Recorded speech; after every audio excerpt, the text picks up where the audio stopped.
Victorian. I've got a pain in my heart. Assalamualaikum warahmatullahi wabarakatuh. Saya Corin Queridariani dari jurusan Ilmu Ekonomi Fakultas Ekonomi Universitas Negeri Padang. Saya akan menjelaskan mengenai materi teori klasik. Kebijaksanaan pasar bebas. Ahli ekonomi klasik meyakini adanya perekonomian persaingan sempurna. Pasar bebas yang secara otomatis bebas dari segala campur tangan pemerintah. Yang akan memaksimumkan pendapatan nasional adalah tangan-tangan tak kelihatan. Pemupukan modal, kunci ke arah kemajuan. Semua kaum klasik memandang pemupukan modal sebagai kunci kemajuan. Karena itu, mereka menekankan betapa penting arti tabungan dalam jumlah yang besar. Keuntungan rangsang bagi investasi. Menurut kaum klasik, keuntungan merangsang investasi. Semakin besar keuntungan, semakin besar pula akumulasi modal dan investasi. Keuntungan cenderung menurun.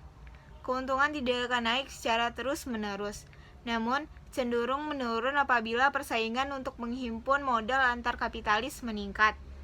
Menurut Smith, alasannya salah naiknya upah sebagai akibat persaingan antar kaum kapitalis. Sementara upah dan sewa naik karena naiknya harga jagung. Menurut Ricardo, keuntungan akan menurun.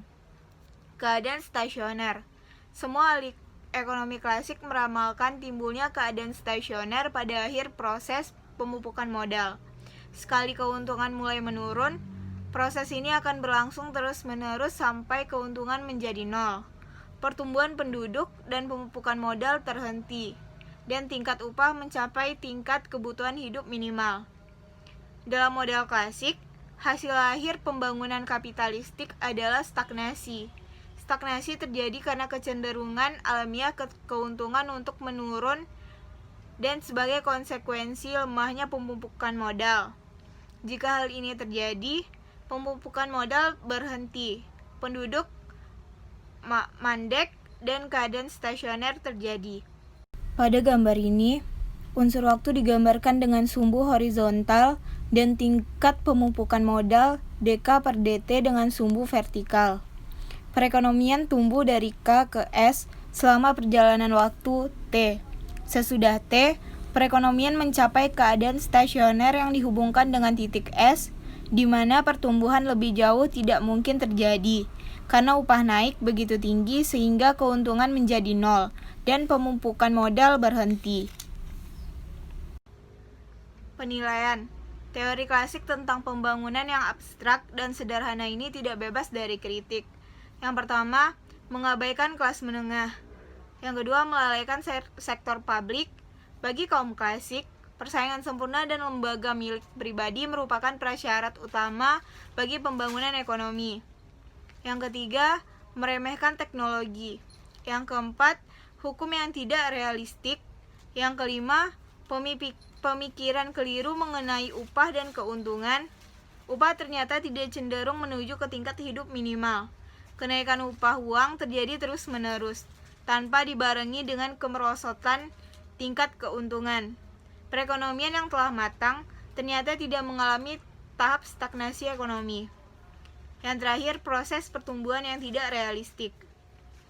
Teori Marxis tentang pembangunan ekonomi. Penafsiran sejarah secara materialistik.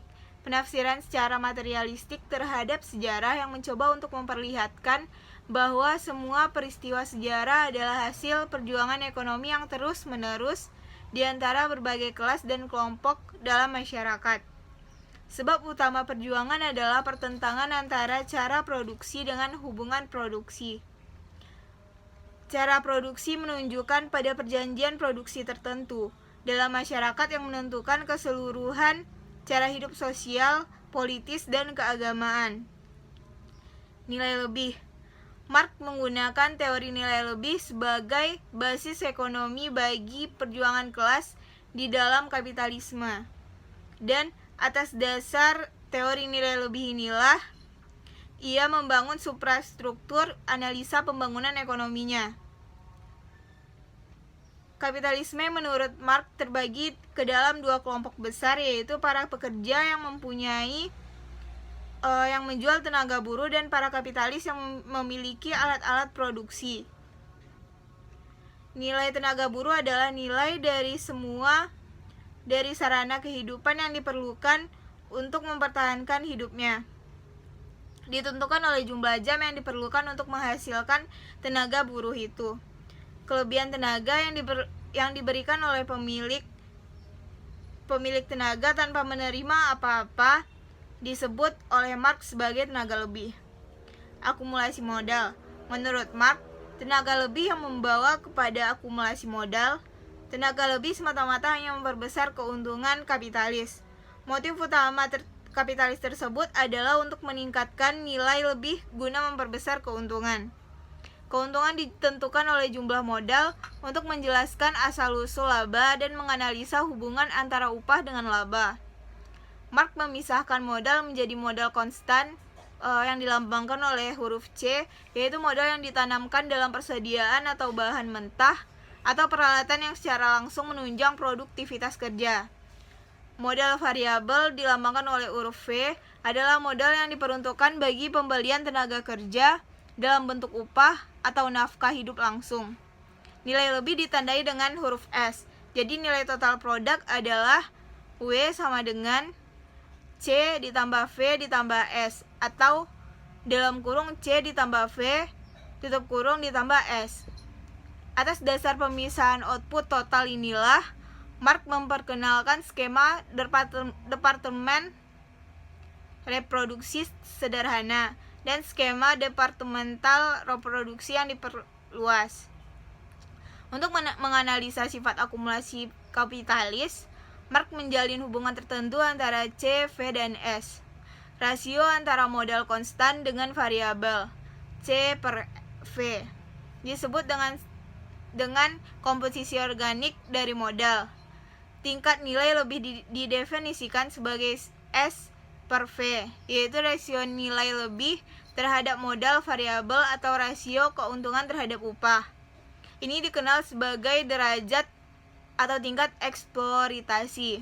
Dengan ini, Marx menunjukkan bahwa tingkat keuntungan tidak tergantung semata pada nilai lebih. Tingkat keuntungan atau dilambangkan dengan R dapat berubah walaupun tingkat nilai lebih S per V tetap, jika komposisi organik modal tersebut berubah.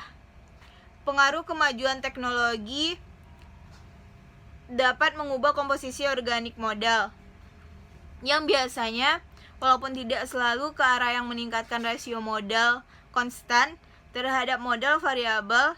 Dengan demikian, kecenderungan kemajuan industri adalah menurunkan tingkat keuntungan R, walaupun tidak terjadi penurunan pada tingkat nilai lebih. Krisis kapitalis. Untuk mencegah kecenderungan menurunnya tingkat keuntungan ini, para kapitalis menaikkan tingkat eksploitasi dengan jalan mengurangi upah, memperpanjang hasil kerja, dan dengan meningkatkan kecepatan dan sebagainya. Tetapi karena masing-masing kapitalis terlibat dalam usaha memperkenalkan peralatan yang menghemat buruh dan menurunkan ongkos, maka rasio tenaga terhadap output total akan jatuh terus, dan tingkat keuntungan akan merosot. Produksi tidak menguntungkan lagi. Pada saat mesin menggantikan manusia, konsumsi akan menurun dan barisan tenaga cadangan industrial akan semakin banyak, sehingga mengakibatkan kebangkrutan. Masing-masing kapitalis mencoba untuk menurunkan harga barang di pasar, dan dalam proses itu, perusahaan kecil berguguran. Dan mulailah apa yang disebut dengan krisis kapitalis. Sebab utama segala krisis ekonomi menurut Marx adalah kemiskinan dan terbatasnya daya beli orang banyak. Krisis ekonomi nampak dalam bentuk melimpahnya hasil produksi barang, sulitnya menemukan pasar, jatuhnya harga, dan turunnya produksi secara tajam. Upah buruh dipotong terus-menerus, fasilitas kredit hancur, dan buruh kecil menjadi binasa. Penilaian kritis. Teori Marx tentang perkembangan kapitalis telah diterima oleh para pengikutnya sebagai kebenaran mutlak. Sementara teori tersebut dikritik secara pedas oleh para penentangnya karena alasan sebagai berikut. Yang pertama, nilai lebih tidak realistis. Yang kedua, Marx sebagai nabi palsu atau ramalan-ramalannya adalah palsu. Yang ketiga, kemajuan teknologi bermanfaat di dalam meningkatkan pekerjaan. Yang keempat, kecenderungan jatuhnya keuntungan tidak benar. Yang kelima, Marx tidak memahami fleksibilitas kapitalisme. Yang keenam, teori siklus Marx adalah salah. Walaupun analisa Marx secara teoritis aneh, salah, bahkan tidak ilmiah, menurut Schumpeter, ia adalah orang yang pertama yang menunjukkan apa yang bahkan pada masa kini masih merupakan teori ekonomi bagi masa yang akan datang. Yang kita sendiri kini dalam upaya membangunnya masih bersusah payah mengumpulkan fakta statistik dan persamaan-persamaan fungsional sebagai batu dan semennya. Marx menunjukkan bahwa perkembangan ekonomi tidak berjalan melalui jalan mulus, tetapi secara terbata-bata.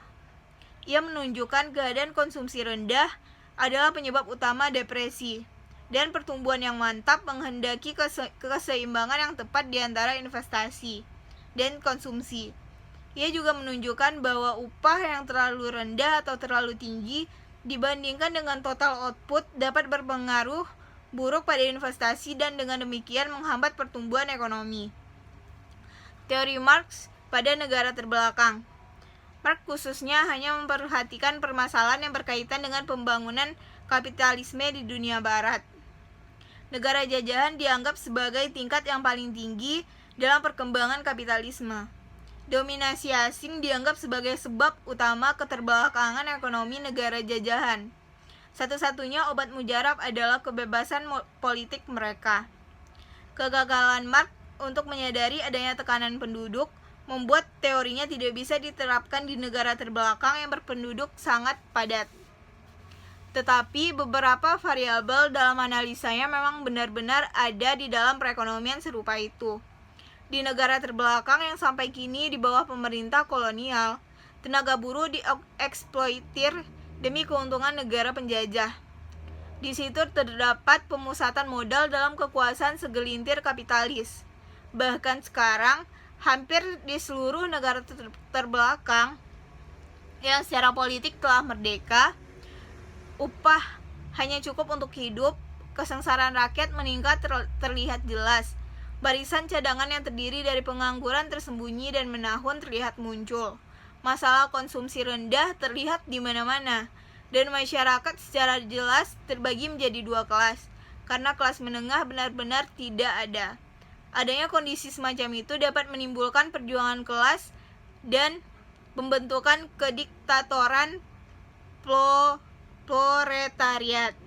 Kekacauan politik dewasa ini menunjukkan bahwa kondisi negara terbelakang subur seperti yang dimaksud Marx tersebut berfungsi sebagai tempat persembunyian yang subur bagi tumbuhnya benih komunisme. Paham Marx tentang pembangunan terencana nampaknya juga menarik perhatian negara terbelakang yang sangat haus pada industrialis, dengan resiko pengencangan ikat pinggang secara berlebihan di tingkat nasional. Sejumlah negara terbelakang seperti India, Republik Persatuan Arab, Burma, dan Ghana menerapkan skema bagian Marx dalam rencana pembangunannya.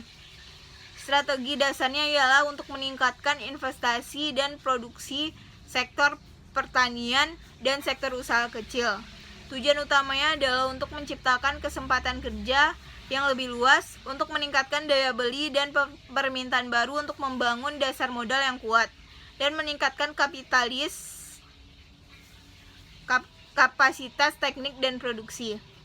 Sekian materi yang saya sampaikan. Assalamualaikum warahmatullahi wabarakatuh.